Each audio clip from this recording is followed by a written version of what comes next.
Itulah proses yang berlaku.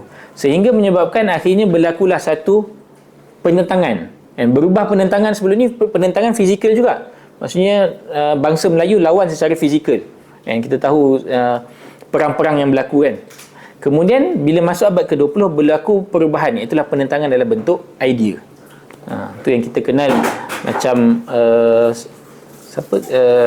idea-idea yang dipengaruhi daripada Jamaluddin Afghani, daripada Muhammad Abduh, sehingga melahirkan, contohnya siapa?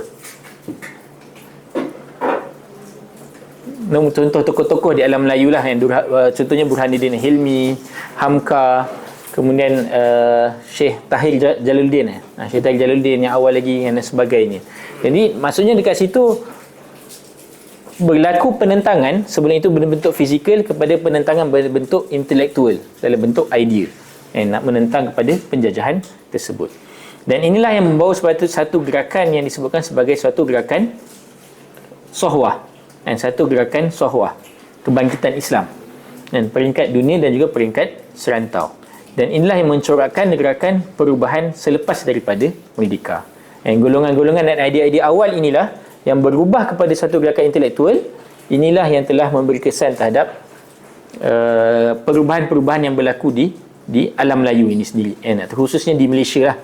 Maksudnya daripada kemerdekaan itu, selepas tu barulah dibincangkan tentang adanya, contoh ada tabung haji, contohnya adanya idea-idea tentang pendidikan Islam, sekolah Islam, universiti Islam dan sebagainya.